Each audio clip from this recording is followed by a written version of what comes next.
Yeah, I'm feeling connected to my higher self. I always seem to find this version when I'm by myself. I had no problem being alone, but they tell me every king needs a throne. But I don't want no fancy chair crown, I want a home. Thought you wanted. Welcome to the 16th episode of the Julio and Ice podcast. I am the new host. Just kidding, Julio's back. No, you keep going, man. That sounded great. Keep it going. I need this. It was refreshing to hear it online. So you have to finish now. Now you have to finish. Go ahead. Yeah, episode 16. Our guest this week is Billy Hart. Currently he lives in North Andover, but he's from Haverhill originally. I met Billy through basketball, and we wanted to bring him on because I think he has like a pretty unique story, not even just playing, but also like what he's doing now. And we really wanted to bring him on and talk about it. So, Julio, how's it feel to be back? It feels good. I think this is a good episode to come back to. But you know, Maddie, you were before we get into Billy, you were phenomenal. You were phenomenal last week. We were talking before we got on. I was anticipating the episode as a listener instead of somebody who actually knew what was going on. So, what an experience for you, right? You know, having that conversation with your grandfather, who's a legend. And I know a lot of people haven't seen Skippy on the radar, especially on the internet. So I think it was refreshing to see Skippy, you know, just his presence, his voice, his stories. You know, I just thought that was a very refreshing thing and something to hold on to for the rest of your life, man. That's what you said to me via text. Yeah, no, definitely. It was a great conversation, and I'm glad I was able to do it. And it definitely was hard running the interview without you. But your questions were really good and helpful. So it was like, even though you weren't there, I felt like you were there. But it's good to have you back on. I was there there in faith, in soul. Yeah, I mean, you know, when with podcasts and things like that, you know, you kind of got to do things on the fly. It was Mother's Day, so I kind of had to, you know, finagle the schedule. You know, shout out to Jen. Jen left you for Mother's Day. Yeah, she said deuces. Jen didn't want to see you for Mother's Day, so you kind of had more time. But happy belated Mother's Day to those mothers out there. You know, obviously I love my mother, and, you know, she's ingrained all these traits in me. So I had to make sure I was there for the barbecue. I was there for the turkey burgers and French fries, baby. Before we get into the interview too, we still got to talk Knicks basketball. We're still talking Knicks basketball. We're playing the Celtics today at 1. So you play the Celtics today, and are you locked into the 4 seed, or do you? I think you have to win this game to stay there, right? I think we got to. From what I saw, Atlanta's got the same record as you, but you're further up in the standings, so I'm assuming you have the tiebreaker on them somehow. But I think so. I think we're 3-1 on it. 1-2 games. Yeah, and I would assume the Celtics aren't playing anybody today, since they just have given up on the year. Jaylen Brown getting hurt. It kind of, honestly, I wish Jaylen. I mean, I don't wish anybody gets hurt, but I really wish he didn't get hurt, because it's almost like Celtics fans will just like use that cop out. Well, Jaylen got hurt. It's like, well, dog, we were terrible. Just like, we're so up and down. It's just get it over with. I hope they lose quick. The bias of Celtics fans. I have the Celtics network, so all I do is hear Brian Scalabrine he's the worst. So biased in regards to the Celtics. You know what? If you stink, you stink. If you lost, you lost, man. Like, just say it, because you're not going to win. They can't. That's the company line, man. You got to understand that. They don't think that way.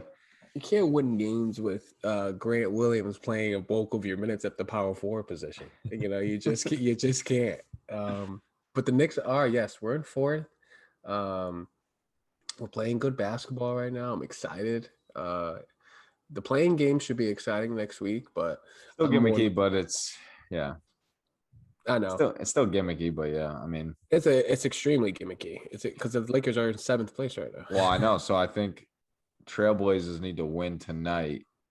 If Trailblazers win tonight, I think the Lakers are in the playing game, which is kind of crazy. But who the Blazers playing tonight? I I think they're playing the Nuggets, but I don't know if the Nuggets have anything to play for. So that's the thing. Some of these teams that are playing for a spot, they're probably playing against bench guys and stuff. Because some teams who don't have anything to play for, are already locked in. They're probably not going to play their guys. So. We're gonna be talking about that a lot on the pod, especially if we're the 4 seed and we play the Hawks in the first round. We might get to the second round, maybe. I would say I would like you guys in that series. For sure. I know that team. They're playing with free money right now. Atlanta, 100%. Both teams are playing free money though. No. Mm-hmm. Absolutely. But I don't know. I just feel like the Knicks. I think we just have the right guys right now to make at least a second round run. And you know what? Small victories. We're taking small victories. I'm not going to the table. I'm just saying right now. Knicks in 6 first round, baby. Knicks in 6. On another note, I played in a men's league game yesterday for the first time in preparation for the June and July festivities. Yes. How'd you feel? Yeah, I felt phenomenal. I felt like I was in great shape. I felt like there. Somebody. I felt like I was me. I felt handsome. I felt like I was somebody. But my body now, Maddie, my body's a little beat up. I played 40 minutes. I haven't played 40 minutes in a long time. A whole bunch of minutes, baby. No water. I forgot my water. That's when you find you have stuff that's sore on you that you didn't even know could be sore. I know. Those type of things. You start thinking that there's a whole bunch of injuries on your body. It's like, yo, why is my abdomen hurting? Why is my chest titty hurt? You know, why is this hurting this morning? You know, my pinky is swollen. Like, I don't know what happened, but I'm ready. I'm ready for the tournaments. You know, obviously we're gonna keep announcing the New Nation coming up in July. So you know, if you guys have any questions about that, hit us up. You know, I don't know if we want to keep talking about the 5 out, but you know, the 5 out is on its way too. I don't know if you want to speak more on that 3-on-3 tournament in June. We're currently trying to get like a new location for it too, just so I think it would run better too. We'd have multiple games going on at once, which would be cool. So we're still ironing out the details of that, but definitely, especially with the CDC's new guidelines and stuff, it makes people, you know, it makes it seem like we can get back to normal life soon. Mm-hmm. But I don't know. That's all I'm kind of looking forward to. I'm looking forward to getting back to that.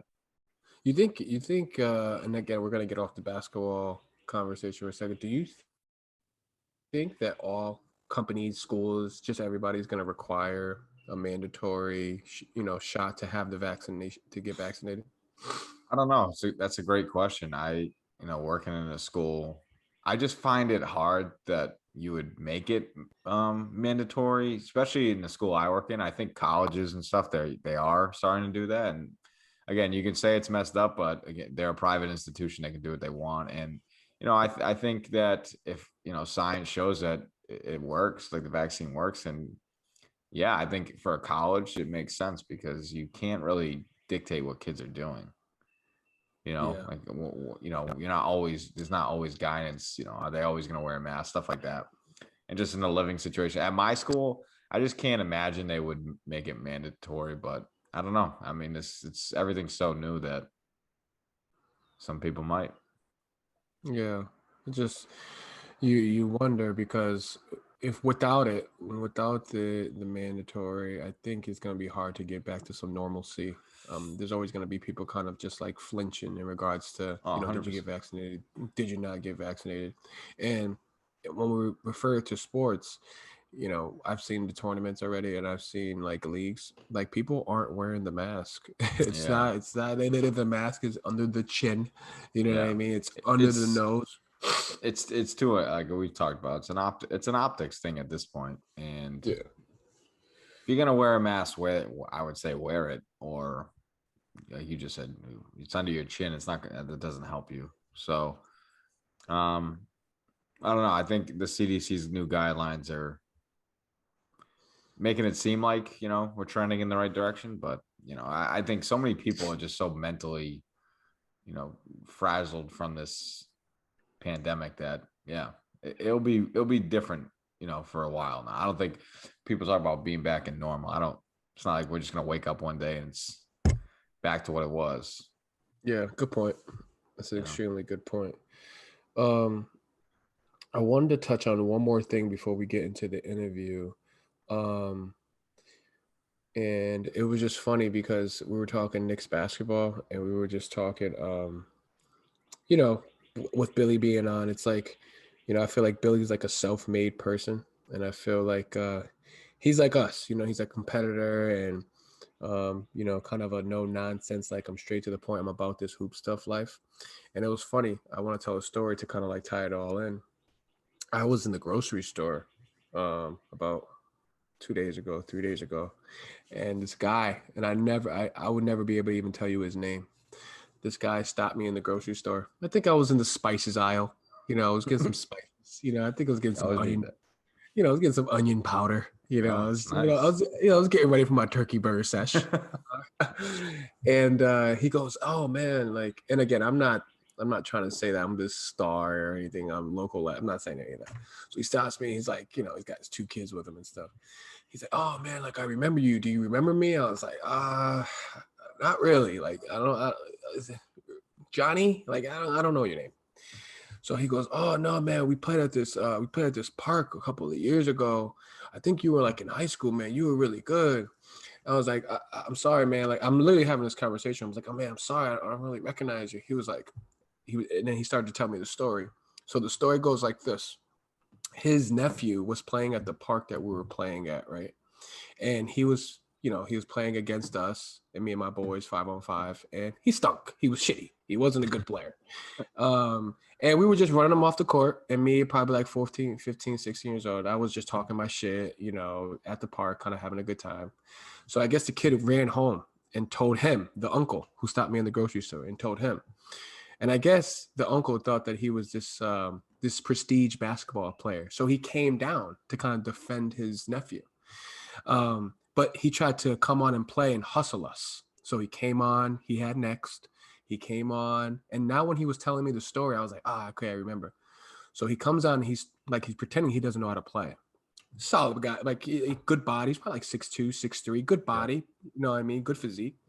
He starts dribbling the ball off of his foot, like missing point blank, wide open layups. And mind you, Maddie, back then, I didn't give a shit about how bad you were. I was coming at your melon 100% of the time. Mm-hmm. So when he realized that, I didn't care how bad or how good he was, he tried to like turn up his skills, like to get back into like he's trying to Uncle Drew. He Uncle Drew me, like trying to hustle me at age 14, 15, 16, and still got his ass whooped. He got his ass whooped.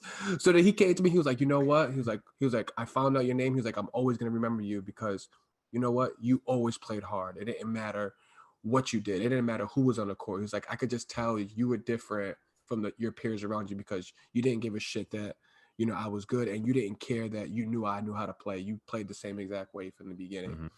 So again, maybe a gem for this episode 16 is always do you. Maybe just always go hard, always give it 100%. Cliche, but once he told me that story in the supermarket, Maddie, I had to make sure I had to put it on the pod because it is true. You know what I mean? I'm still having trouble at these AAU practices, Maddie, of kids who are just going through the motions and not going hard. Like entitlement. That's obviously frowned upon in today's society. You know what I'm saying? So that's just a gem for today, everybody. Somebody stopped you in the grocery store and the spices aisle telling me he remembers me at the park. That says a lot. That was a great story. And I think to just back that, I think I've seen a lot of people hating on Westbrook and what he was been doing, and I think we always talked about this. Like there's definitely flaws to Westbrook's game. Yes, but what I've always appreciated and I'll always appreciate about him is just there's not many competitors like him anymore. He plays hard, like kind of how you were just describing that. Like no matter who's guarding him, what team he's playing, what game it is, could be this 67th NBA game on a back-to-back. Like he'll play through injury. Say what you want about him, but like that guy is just the ultimate competitor. Here's a question because I threw this around to my buddies in the group chat. Do you put him on any all NBA team, 1, 2, or 3? This year? Yeah. Yeah. Automatically, right? Is it an automatic thing? I mean, I would. I know, and I know it's a political thing, like being an all Of course it NBA, is. being in an all conference thing. It's really political, but like, man, the fact that I'm gonna go on a little tangent. All right, sorry, Bill, you're gonna have to wait. All right, he averaged a triple double for 4 straight years. I hope everybody's watching this YouTube episode.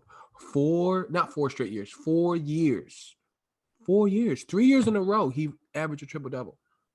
3 years. Crazy. It's crazy. And it's like we're talking about it like it's some boring thing. We're talking about it like it's something that happens all the time. One person averaged a triple double for one season. This one person averaged it for 4 different seasons, and we're gonna just talk about it like it's normal. Like it's not normal. It's not normal, man. It's not normal. And I just hate the fact that people throw shade on him because they say he's chasing stats and he's doing all that. But man, come on. You got to give credit where credit's due. He's an all NBA. He's an all NBA guy. I don't care if the Wizards are in 10th place. I'll tell you right now, they're the scariest 10 seed out there. That's a scary 10 seed if Bradley Beal's coming back and playing. But yeah, I'm glad that you threw that in there with Russell, man, because I really need to. I'm not saying I'm Russell Westbrook. What I'm saying is like that guy goes hard, man, and I hope he makes the playoffs, and I hope he makes plays the entire time, man, because he's top 10 point guards for me of all time. So I respect that. But we can go on a tangent. We can keep doing that. Let's get into this interview with Billy. If you guys have any questions, hit us up on the Julio Nice Instagram, hit us up on Twitter.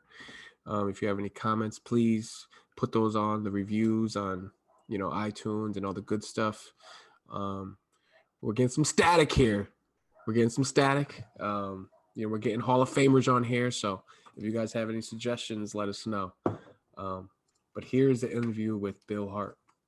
Joining us live now is the all-time leading scorer at the Brooks School in North Andover. Stand up. Bates College, 1,000-point scorer, 3-time All-NESCAC, current assistant coach at North Andover, and the founder of Pure Hart Basketball. It says William Hart on Zoom. Maddie said call him Billy, but Billy. I'm gonna call him Bill. Bill, how are you, man? How's things That's going? right. As an adult, you dropped the Y, but I never did. Probably because I'm not an adult. I'm well. Thanks for having me, fellas. I'm excited. Big fan of the podcast. So this is big for me. Well, we know you got a busy schedule, so so I mean, if you don't know what Brooks School is, I think when you were there, Billy, you can correct me if I'm wrong. It's not the powerhouse it is today, correct? No, it's different. Like the ISL is different. It was good. Like so, I always tell people like back then, like Thayer Academy, St. Sebastian's were pretty. They all had 1, 2. I think Thayer maybe had 3 scholarship players, so they were good. But the bottom of the ISL, like at St. George's back then, they were just a normal high school. We were okay, but it's not what people think of it today. So it's, it sounds better than it is a little bit, but there was talent there. And it was like top end. And now you go, now prep schools. Yeah. Every prep school is pretty loaded, and that's where kids are going. So it's a little different. Landscape was a little different. I mean, you're from Haverhill, Mass, and talk about why you made the decision ultimately to not go to Haverhill High School and go to Brooks. Yeah, that was honestly, that was my parents' decision. I remember being in 8th grade in the city, and probably the best player in the city.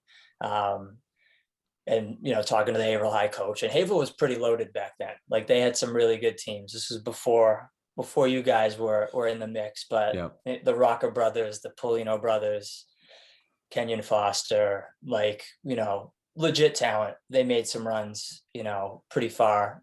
And I wanted to play there. Like obviously growing up, you going to the high school games, like you want to play for your high school team. And so that was it, and I talked to Coach Walsh at Haverhill High School, and there was a plan there for sure. But the AD at the time at Brooks was a Haverhill resident. and he knew my family from my mom's side. He was a North Andover guy too. So he had come and, he would come to some games. And so my parents were like, go through the process, apply. So I went through the process, applied, got in, got a really nice package to make it work. Cause it's quite a bit of money. So that, they made it work that way. And so my parents were just like, basically that first year, they're like, you're doing it. And they made the deal. They're like, do it for a year. And that end of the year, you can make the decision. And even that summer after the freshman year, and we were okay. We had a kid that went to Holy Cross and we were competitive, but we weren't great. And the school was just different. Prep school is a different beast, a little bit different people. But so I was on the fence that summer, went back and forth, and ultimately decided to go back. And it worked out. Sophomore and junior year, we went to the New England finals back-to-back years. We brought in a kid from Norway, 6'8", just a beast, Christian Bowler. He ended up being a D1 scholarship player. And so, in the end, it worked out. But it was tough. Like Haverhill High, that's the dream. And I would have loved to play with that. It was a really good group. And I think, adding a little, they were really athletic. So adding a little shooting, it might have been, it would have been fun to see what we could have done. Why do you think it's changed, to stay on Brooks here? Why do you think it's changed so much from when you went to what it is now? Like John McVay's got a great program there, and it's so it's a powerhouse in the ISL Absolutely. Basketball program. What do you think in that time frame from when you were playing till now? What has really changed? You just think it's more of kids wanting to go prep to? Yeah, I think Coach McVay you got to give him props, because it's not every school has done what Brooks has done. So I think every prep school is bringing in talent, but there's plenty of coaches that aren't doing anything with the talent. So he's just, I've seen him coach. I still go to a bunch of games. And so first off, he does it. He built it. So he definitely gets credit. But I think we've talked about just the landscape has changed. And now, whether true or not, I think if you're a talented public school player, I think by sophomore year, the pressure is, you got to get out of there. Mm-hmm. You got to get out, whether it's to reclassify, and that's the route. And that's obviously helpful for a lot of guys, right, to gain that year. But I think for some kids too, it's just the mentality that's the only way. So I think that has shifted. To me, I think that's the biggest thing. It's such a contradicting thing when you talk about reclassing, because people, like you said, are reclassing as early as sophomore year, junior year. Do you find it contradicting? All right, I'm going to have you stay back essentially so you can play against, people who aren't as physically gifted as you are. And I don't mind a senior year doing an extra year, but sophomore, junior year, I think it's a little redundant. I feel like it's kind of getting watered down. It is. And I did a PG year, so I can speak to that, that gaining the extra year, and it's beneficial for sure, especially someone that's physically, needs the extra year. But I agree with you. I think it's a mixed match. I think we're telling kids that, might have a cap anyway in terms of where they're going to play. Mm-hmm. Not, for better or for worse, you're going to be a D2, D3 player. You have to, it's that, kids are chasing the dream. So I think it's that need to, and kids aren't giving it a chance. And it's too bad, because there's some really good public school programs that do it right and do it well. And there's limitation, we can go in, that would be a whole different podcast, the limitations as a public school coach. But oh yeah, we there's some coaches that I would say, I'd want my son to play for, that are public school coaches. But that landscape, and I don't know if it's going to, it'd be interesting to see over time, does it shift back? Because it seems the wave is there. It's not slowing down. It's not, we see it every season. You're wondering who's going to come back from these programs. So it's kind of a crappy thing when you really think about that like a public school coach, because and having no control of, who's coming in from your town. But I think Julio and I always talk about just and you kind of hit on as well. Just there was that pull in you that you wanted to play for your town. You wanted to play for your city, Haverhill. And I wish, I think when we were playing, that was the thing. You always were I want to put on my city, my town's, high school basketball uniform and represent. But I don't see the same kind of sense of pride, I guess. Yeah, that's changed. That and I don't know if you could shift it back. I mean, it's changed just in the the crowds that come to games. Like Yes. there's just not that. I don't know if it's the same down where you are, but like we talk about that. You look at even and it's even 10 years ago, even when I started at coaching at North Andover High School, like the gym in Andover game was packed. Crazy. And that, and that even over those 10 years has really shifted. I don't know. Yeah, prep schools over here are kind of the same thing. You're probably seeing 30 people in attendance. And and no disrespect to those guys, but there are a whole bunch of D2s and D3 kids running around there in their second reclassing year. Yep. So it's interesting. Bill, so you go to Bates. There's a question I have, and I asked a lot of people this. How hard was it for you to know that you just paid all this money to be at prep, and then you're kind of transitioning into another payment plan at Bates College? Was that a difficult transition for you and your family? Yeah, I mean, well, not for my family at all. And like I said, Brooks, I was fortunate enough to, they made it work on the financial end, and it was so that set it up and everything. But I was I'm sure like all of you, I know, like chasing that D1 dream, and I did, and I chased at it pretty hard, which is kind of why I went, PG, because I had, some looks, in hindsight now I realize, were they legitimate looks? Probably not. But at the time, and have a family that wasn't in the basketball game per se, going through it the first time, you don't really know that. So, you're chasing that dream to make it to that level. So there was no regret to that. And I went to Deerfield Academy and PG and had a really nice season. But I mean, ultimately, and I think probably around that summer, I realized like the NESCAC was going to be a really good landing spot for me.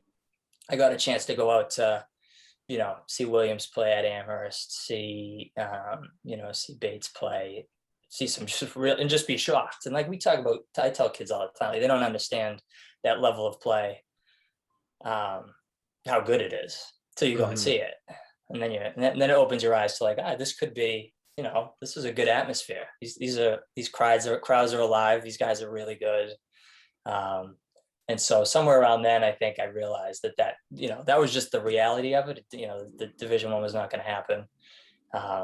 And so, my family was always 100% supportive, with basketball, with everything for me, which, at the end of the day, that's what made it happen. My mom and dad were all about that, giving me everything, every opportunity. And so for them, I think it was the right mix, the right coach, and it was a good spot. But there's that, obviously that's that ultimate disappointment that you didn't make that goal. But NESCAC, like you said, is pretty good basketball. Julio and I got a chance to play some NESCAC schools because actually the cool thing about Maine too is that they just have some really, really good D3 programs all around the state. Yeah. I think it's probably the best basketball in the state. You got Bates, you got Bowdoin, you got Colby, you got Husson, you got St. Joe's, UNE.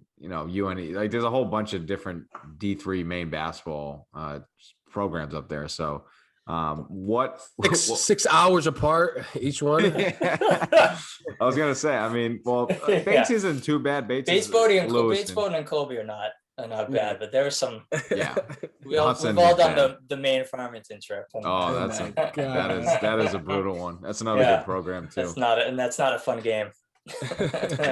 You're up 30 early. What was it like getting? Had you really even been up to Maine before that? No, and not at all. So Coach Joe Riley was the coach there. He's now the coach at Wesleyan. And he was early on. I think it was probably his second year at Bates, and he was young. I think he was like 29.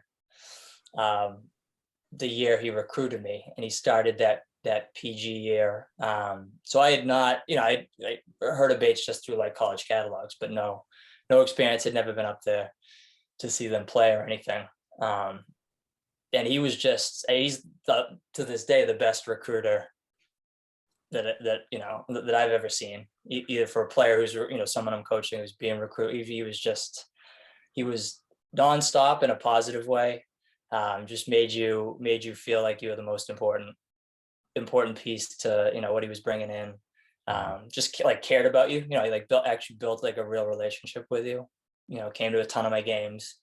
So that really, like, to me, that was that instant connection. And the class he brought in, it was a really good kind of jumpstart. Like, if you look back at our Bates career, it's not outstanding record wise, but what Bates came to by the time we left, it kind of made the jump to relevancy. And the class he brought in with myself, brought in Ed Walker, who had played at Charlestown, won a bunch of state titles for really good Charlestown High teams. Alex Wilson, who played for really good Duxbury teams, was one of their all-time leading scorers. So that class he brought in, and each one of us say, like, it's just he was just like, he cared about you. So I had never seen Bates play in person. I went up to campus after the season, and it was a lock. But Coach Riley did it, and he came to see me play like 3 times that year from Maine. I always say, and Julio, do you agree with me? I always hated playing NESCAC schools. Like, the Bates and the Bowdens and stuff are always the hardest teams to play against because they were very disciplined and played like a slower, more methodical game of basketball, but also were really physical. Bates definitely. I remember my first 2 years playing against them, but I mean, and they beat the shit out of us one year. Yeah, I know, but and that's the crazy thing when you think about it. Like, Bates was a really good program when we played against them, and most of the time, I would say they were probably middle of the pack of the NESCAC. Middle tier. Which is crazy because they were really good. Right, they've had good, but the year before I came, I think Bates was like, I think it was 1-22 or something, 2-24. Jesus. And that was Riley's first year. Yeah. And like I said, by the time I left, we were hovering around 500. And we had some really good way. We beat Williams when they were number 1 in the country. We went on the road and beat Trinity when they were like 2 in the country. So we had some nice wins, and he started to turn the corner a little bit. And he's not there anymore, but Coach Furbish has done a nice job, and they've had a couple of runs. But yeah, I mean, when you speak the talent there at the top end of it is I think it would surprise people that will come and see it for sure. So when you went there, when you went to Bates and you went to Deerfield prior, there's always that adjustment phase. I know you did a PG year. I know you probably were physically ready. What was the one thing that was hard for you to kind of grasp when you went to Bates? Was it like a certain principle defensively? Was it something you were doing offensively? I knew when I went to St. Joe's, I didn't know where the pack line was. I didn't know where the gap was. I didn't know what 2 passes away was because I was coming from a public school. Yeah. So Coach Santa Cole would really we would do shell Joe for like 55 minutes and 45 minutes was predicated on how do we make Julio look as foolish as he's looking. So was there one thing that was hard for you to kind of like grasp when you got to Bates? I think for me, physically, even at the D3 level, I thought it was huge. And I was never blessed. That was never a blessing I received. So I think I came in at probably 155, and that was prior to really having like strength and training. I think I would go to the Y with my buddy and, lift with like stuff we found out of like an encyclopedia. It was like, there were no training program. So for me, physically, and it was pretty early on, I think teams figured out, I had a couple big games early. Like we opened at Albertus Magnus my freshman year. That's in Julio's neck of the woods. Jungle. And we went, but I think I popped off. Like I had a pretty good game. First 3 or 4, but like once teams figured out like, if you actually like just body him the entire way, that was tough. So for me, it was the physicality of it. And then, I think I think the concepts just grow. In high school, it's pretty simple. Mm-hmm. So I like probably similar, like high school, we had like maybe 2 or 3 sets, and it wasn't intricate. So now you go to this, you got sets upon sets for everything, and that part. But I think the biggest for me was physically. I had to put weight on. I just figure out. I never, my body was my body, but figure out how to play at that level physically. Billy, so then after your great career at base, did you know right away like I'm gonna get into coaching, or how did you get down that path? No, no. And in hindsight, I kind of wish I was one of those. I don't know if you guys were like that, or if you like. To me, it was like I always identify myself as a player. Mm-hmm. So even in college, like I was never like picking Coach Riley's brain, like trying to figure out like I want to get on the staff right away. Like to me, it was like I was going to play, and if playing was going to end, that was it. Yeah. I never envisioned the coaching piece of it. And so in hindsight, so I was really big into like sports media, actually. So, by the end of my college career, I was writing for some NBA websites. I had an internship down at CNN in Atlanta, Georgia, for a summer. And I was thinking I kind of wanted to do that piece of it, kind of still be involved in basketball, but from that angle. I enjoyed writing, and I was doing a lot of it. And then I ended up over in Ireland for a year, doing a nonprofit it was called Playing for Peace. It's now Peace Players International, and it's basketball related. So it's still around. If you haven't seen it, you should look it up. They do really good work. It's the Tui brothers. They were out of DC. Basically the idea is that basketball can build bridges in these like conflict areas. When I did it, I went to Northern Ireland. So we were, in these areas trying to build Protestant and Catholic basketball clubs, bring the kids together in areas that they normally wouldn't interact. They had programs in South Africa. They're a lot bigger now than when I was there. I think it was year 2. So I went over there for the year. Was able to play a little basketball over there and coach all these clubs. And at the end of the year, it was a lock. It was like, I'm going to do this. I'm going to work with kids. I'm going to do something. And basketball's, like both of you guys, basketball's never not been a part of my life in some capacity. So like all that writing, all that stuff kind of passed. And I was like, I'm going to pursue this from that end. But so coaching was always tied in. But I never made the run like trying to be a college coach or spend a year. I don't know, in hindsight, do I wish I did that a little bit? I don't, maybe, because I do enjoy coaching now. But yeah, that's how the journey kind of took me there. So before North Andover, you were at a prep school, and then you went to a public school, or how was that? Westford. It's called Westford Academy, but yeah, that's a public school. It's a public school. Okay. They make it sound fancy. Yeah. We put the academy on anything. It sounds good. Yeah. So I coached right away. My first job was in Holliston, Mass, and I got on their staff, just coaching freshmen for a few years, and then I went got a job in Westford and got on. It was Ed Scollin's staff. He was a longtime coach, kind of a legendary coach in that area.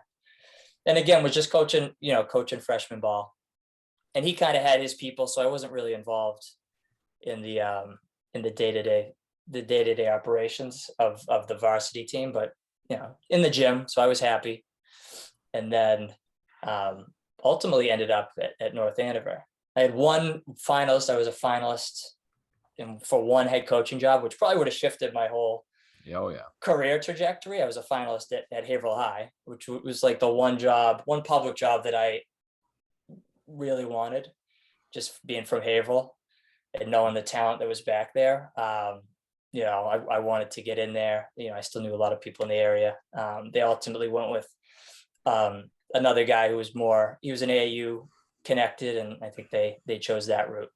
I think that would have shifted it for me coaching wise, but yeah, I stayed at WA and then ultimately ended up at North Andover when I moved here, which was the best landing spot for sure. Me and Maddie were talking too. It's like, it's hard for me to get the competitive spirit out of my mind when, you're up for something as prestigious as being a head high school coach or a head coach in general. When you didn't get that job, were you kind of just like, and excuse my French, were you like, fuck them? Like they missed out on a gem, or were you kind of just like, things are going to kind of happen for me the way I need them to happen for me? Yeah. I mean, I think like you and I probably think alike. I know Matt thinks alike. Like I was the best person for the job, and I would have done the best job. So that's just my mentality around that stuff. So yeah, it hurt from the perspective too, that I think, and I think I portrayed it in the interview, that it meant a lot to me, being, even though I didn't play at Haverhill developed me as a player. So the boys club and the Y and those spots, that's where I lived.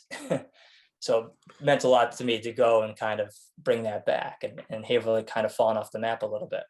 So yeah, I thought when they didn't, it was just like, yeah. It kind of was like that, It was like, whatever, right? Listen, you could say what you want to say out here, Bill. Listen, I don't care, man. Listen, there's children in the other room, but yes, I thought that. But you go to North Andover. I've been to a North Andover practice. I've been to a game, obviously, when Maddie was there. Was he there? Were you there? Billy too? was there. Oh yeah. Yeah. Listen, Billy. Yeah. At the end of the night, there were a lot of drinks, so I was just a little I was phasing out a little bit. But that's not a bad transition. I mean, I felt like Paul over there, he really runs like a college-esque program, just from drills to sets, just the way that he communicates with his players. How's that relationship with you and him? I know you guys kind of are just two basketball minds coming together. It's kind of like the kids don't know what they have right there as a staff. These kids really don't know. Yeah, like I know me and Matt have talked about this. Like, I don't think there's a better high school program for development, and I mean that. And statistically, it probably doesn't prove out right now. Like I think we haven't produced a ton of college level players, but I think Paul runs the best program that I've been involved with, just from a basketball perspective. Like he from how he designs practices to how he scouts, the time he puts in is impressive. So I think the reason, I'm going on year 9 there. The only reason it's lasted that long is because, it works from, like, I respect it and it works from that end. I live in town too. So to me, it's like, now there's some meaning there. I think that's because, that's a time commitment. It's a time commitment away from your family. And so yeah, it wouldn't work if I didn't believe in the vision, and if I didn't believe in ultimately in the head coach, because it is his program. But over those years, like, I think and Maddie knows, like, Paul's open to feedback. Like, so also, I wouldn't stick around if I was just there and he was doing his thing. And he's like, you rebound. Like, it's not like that. It's collaborative. We're designing things, we're putting in, if Maddie was great at it and I loved coaching with him, but like some sets, some stuff that he has, and, Paul's open to all that piece of it. And that was about, like, that staff we had back prior to Maddie leaving was, I think, that was fun. Listen, I'm going to say it'd be hard to find a better staff in Massachusetts. I would agree. I'm just being, being honest. I like that. You guys ever, like, bump heads as far as, like, game plan and stuff, or you guys always just kind of, like, figuring it out together? I think why it works so much is that we all, it was the 4 of us too, because there was Paul's brother Kev, and I think why it worked, in my opinion, is just that we all respected one another, and kind of what Billy just hit on, that Paul never was like, we weren't like yes men, right? We all had different perspectives, and we all respected each other's perspective, whether it was different or not. But Paul, like, you could tell he took our feedback, and, like, whether he used it or not, like, sometimes he would, sometimes he wouldn't. But I think that's what makes a good head coach, is that someone that does listen and is willing to, go with something that he might be thinking something different. Right.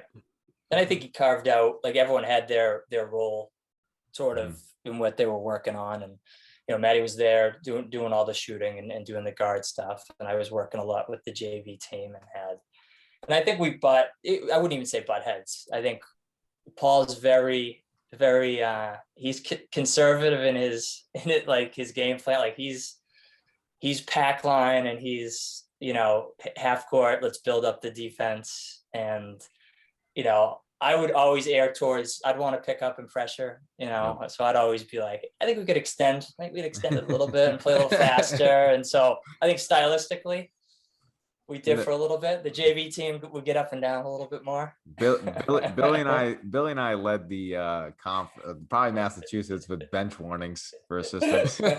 Sit down, guys. We're not quiet. I'm not there to watch. But no, I think that was a good few. It was a great few years. Like that's probably the most fun I had in basketball those years, and we were good. That helps too, right? We had some good teams, and we made some runs at it, and we had some great players to work with, which made it fun. And that stretch had some really talented players.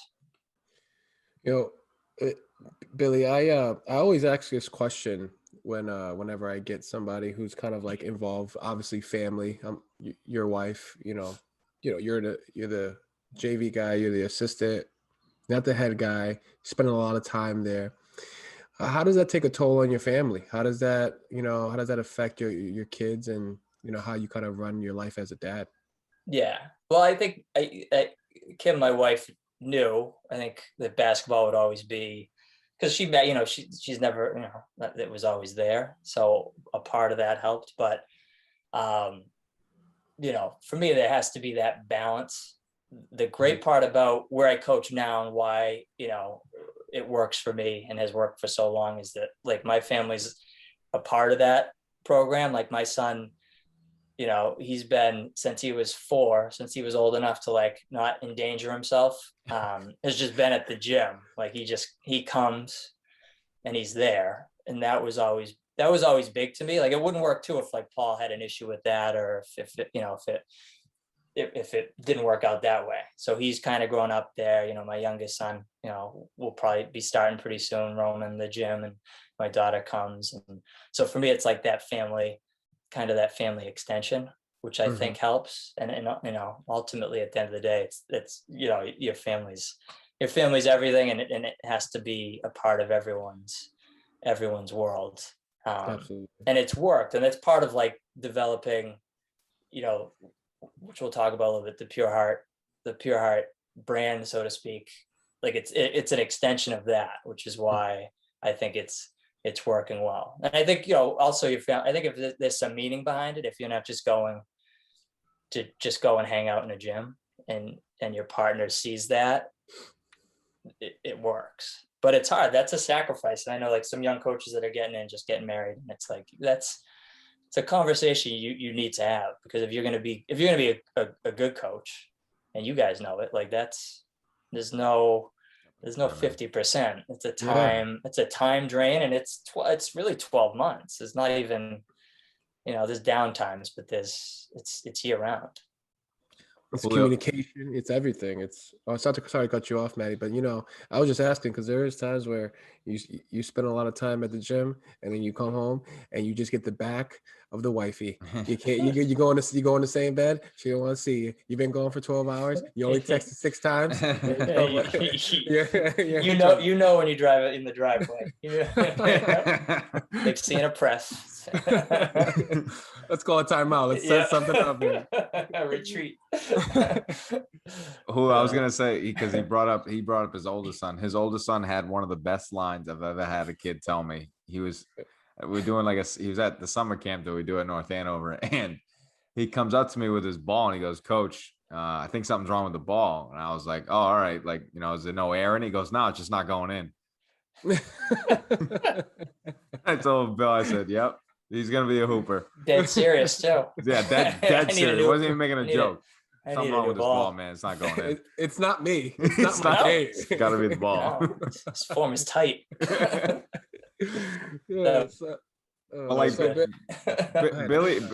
Billy's definitely went down the route kind of that you do, Julio, in the sense of, like, training and stuff before we get into Pure Heart, and I think that's what led you up to then eventually doing Pure Heart. But, like, you like doing that one-on-one training, and you've done it on Coach Up and stuff. What do you like about the individual kind of workouts or training sessions?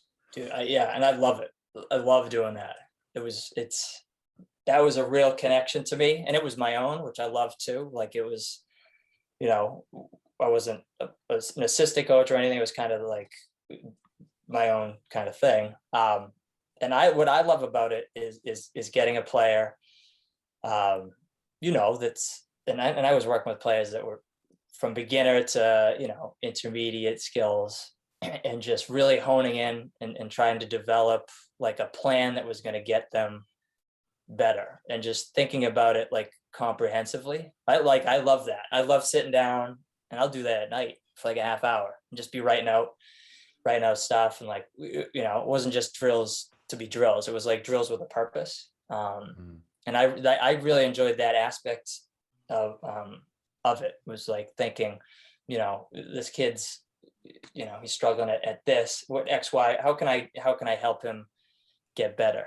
And the good ones, I think the really good trainers aren't just about like the Instagram videos, which is, I think half the business is that, like posting the kids dunking. Is the really good ones are designing it with a purpose, and thinking about it with a purpose. So I loved that aspect of it. And, I enjoy the hard part about training is you need a space and you need a facility. And that's really what, to me, the struggle with that became, unless you're lucky enough to have your own spot, it becomes a little tricky. And COVID proved that even really amplified that for all our trainers, right? So would you be able to break down what's a let's just, I'm gonna throw an example out there. If you have a senior who's probably a Division III athlete,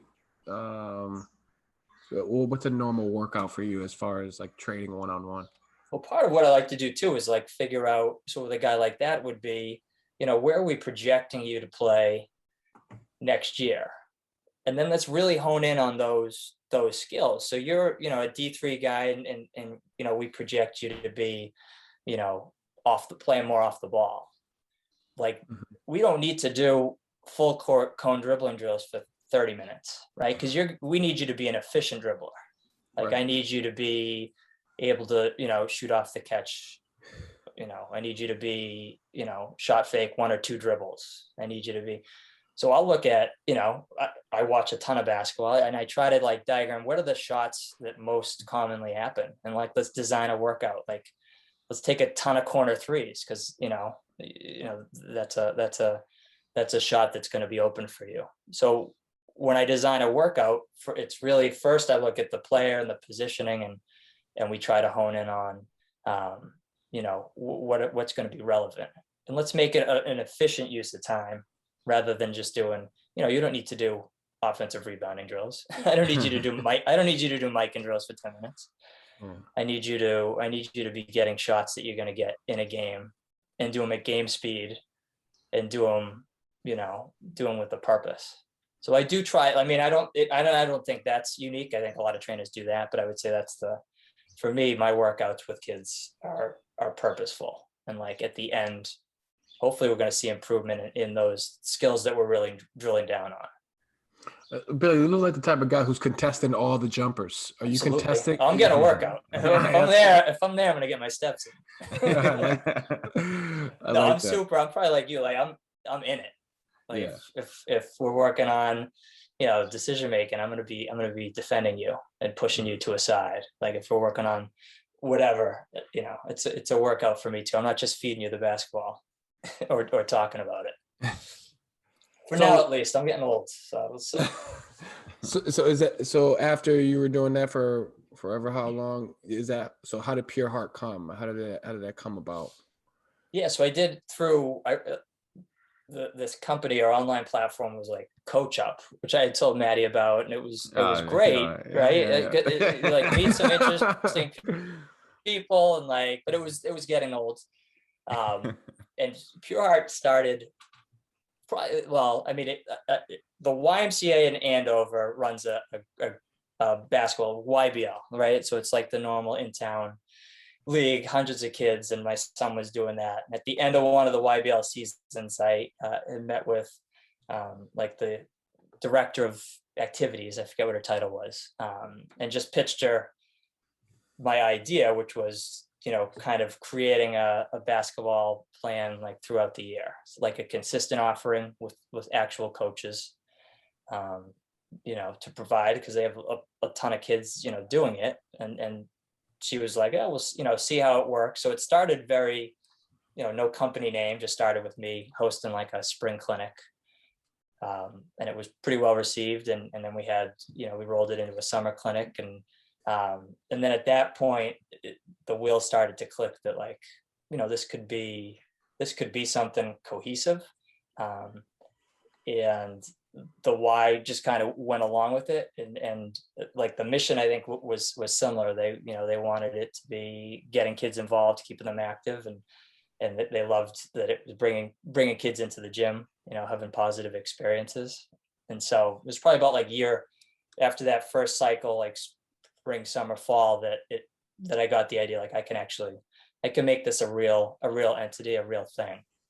And then it's kind of taken off from there in different directions that I didn't even foresee at that point, to where we are right now, which is kind of I'm really excited about the spot we're in right now. Well, plug it, Bill. We want to know what's going on. So it's shifted, and so to me, AAU was always a dirty word. Like it on this part it is. Is it? All right. And me and Maddie have had this conversation, and I probably would have had it with you too, Julio, if we'd ever sat down. Like, so it happened like this summer. So my son's, second grade. He's in third grade, so he was end of his second grade year, going into third grade year, and he gets we get a phone call from another parent in town that they're going to take their son and a couple other kids to an AAU tryout to get them going in some fall AAU with one of the local bigger AAU brands, which I won't say the name, but and for me it was just like we're not doing it. If I'm going to do it, I'm going to do it myself. Yeah. So I'm like, why don't we? So I called them back, and I'm what do you think if we do this? And they were on board. We called a few people, so we formed like we get like 8 or 9 third graders, and we're like, let's do it here. Let's do it in town. So we get everyone in town. We're practicing in my backyard. In the summer, we roll up to a couple of AAU tournaments in the fall, and we get smacked a couple of times. We win a few. Like positive experience. And then in town going into the winter, I started getting some phone calls from like other parents of kids. Like, how do we see you developing some kids and doing some stuff, so the winter we had a couple of third grade teams. And now this spring it's built into, we have a 4th grade team. We have a 5th grade team, 2 third grade teams.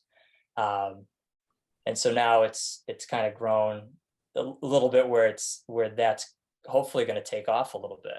And I like to call it club basketball. It sounds cleaner. The Pure Hart club teams. But it's, for me, it's like, it works 2 ways. It's like, I'm still, I care a lot about North Andover basketball. So it was a way to, let's get these kids playing more. And in town here, there was a ton of baseball. Kids could play baseball literally around the clock. And kids could play soccer almost around the clock.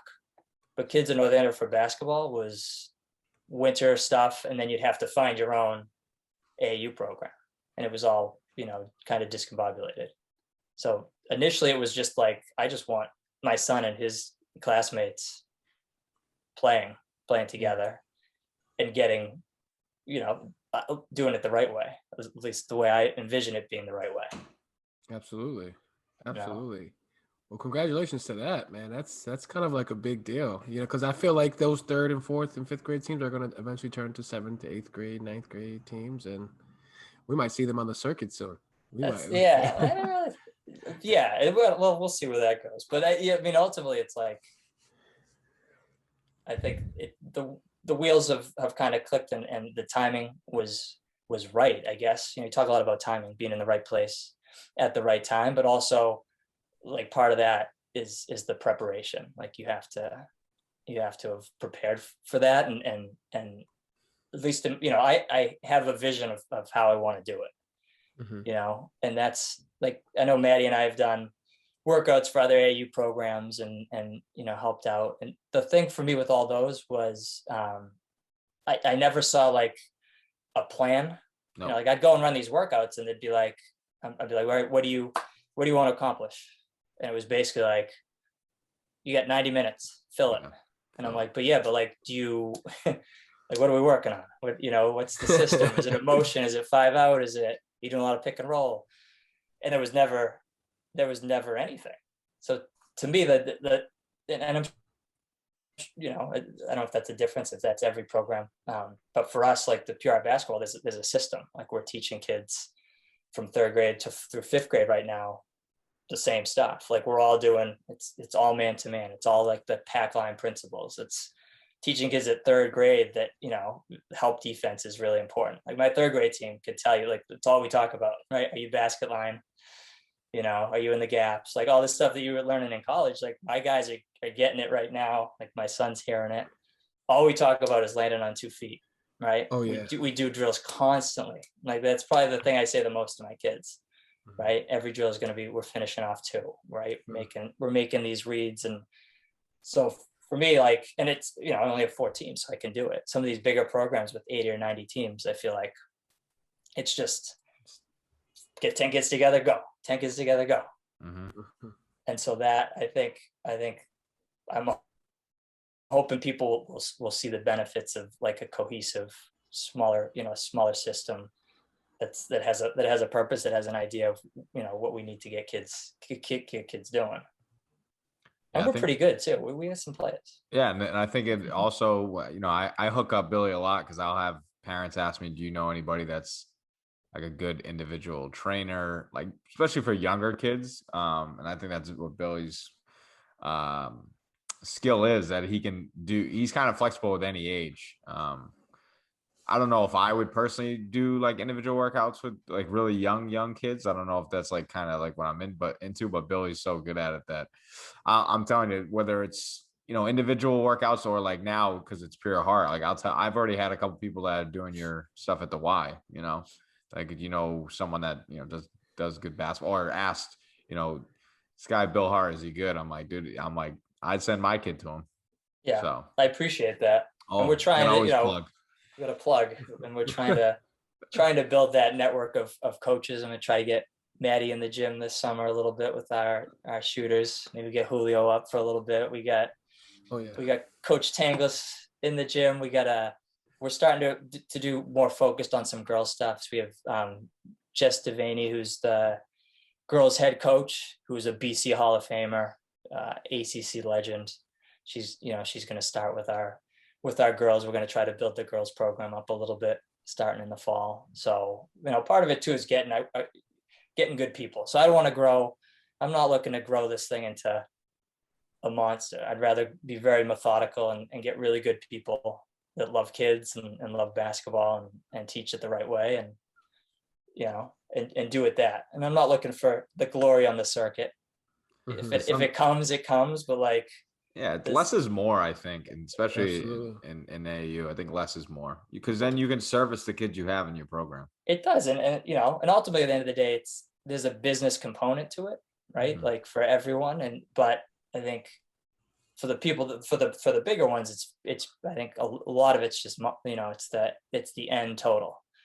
You get 10 more kids, that's 10 more people paying, and it's whereas what we're trying to do is just be really, really thoughtful with how we do it, and get kids with really good coaches that have experience and play really good teams too. We're not looking to like just win some tournaments and get those belts, get those zero gravity belts. Like we're gonna play. That's what my 3rd grade group just play good kids. Yeah.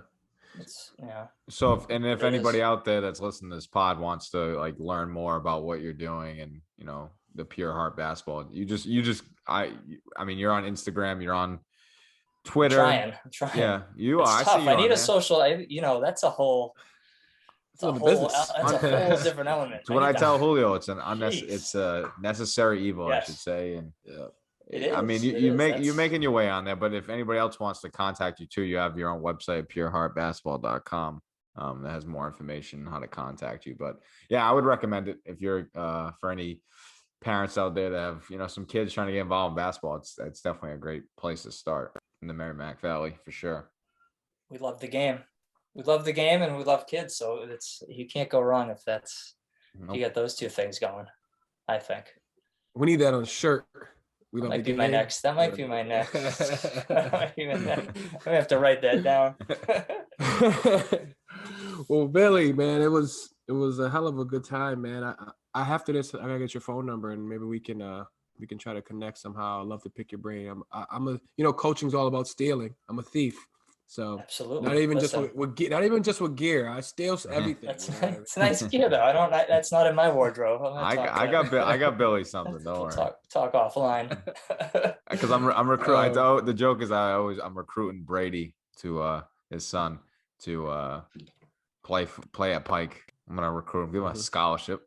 He's ready. I'm just gonna drop him off. Drop him off. He's ready. So we'll end the session with a new game we call Who What. So it's basic. I give you 5 or 6 questions that start off with who or what, and you kind of just think about the first thing that comes to your brain, and you give me an answer, Billy. So I hope you're ready. I'm ready. Buckle up. So, what was your favorite pregame meal in college?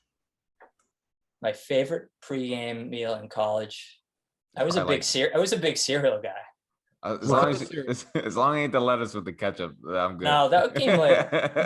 Wait, what is that? What is that? What's the lettuce? He puts ketchup on his lettuce. So I put ketchup on salads. I can't get it. We can't get over it, bro. It really throws. That's gonna be the biggest takeaway of this podcast. Yeah. Listen, don't sleep on it if you haven't tried. Julio, I also drink my coffee black, right? So Billy would get his coffees and he'd like be handing them out. And he'd be like, "Oh, just black," and he'd hand it to me. Go, serial killer.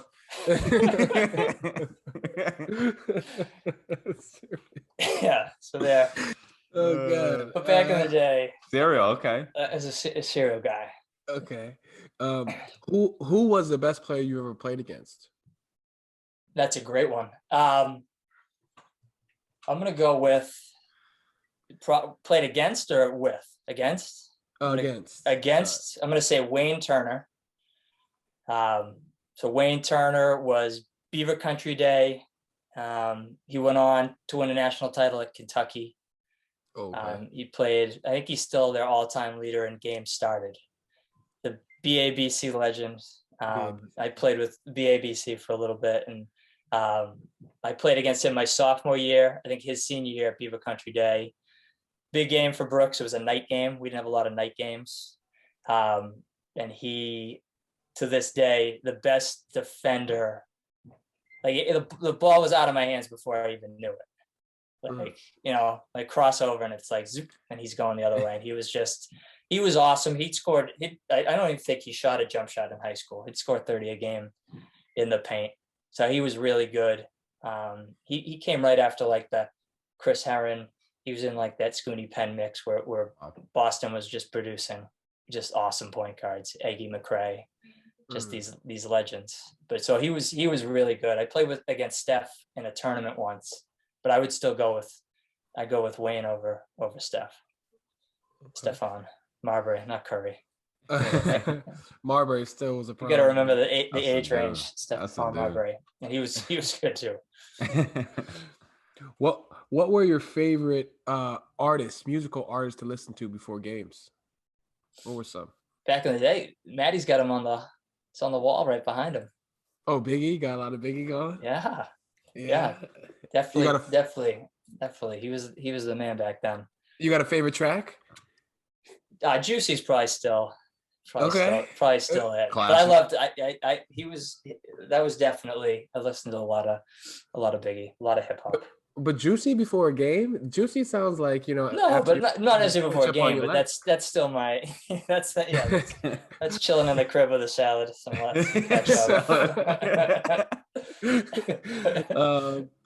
Who was one of your favorite players to watch growing up? So in the league, anybody that you kind of idolized or kind of looked up to? My guy was Bobby Hurley. Okay. Bobby Hurley played at Duke, early 90s, out of St. Anthony's, Jersey City. I think I just saw myself in him, just a skinny white kid that could just compete. And he was all, I mean, I don't know if, again, he's before, you guys are young guys, but he's before that time, but he was an animal. Oh, He's we an know animal on the court.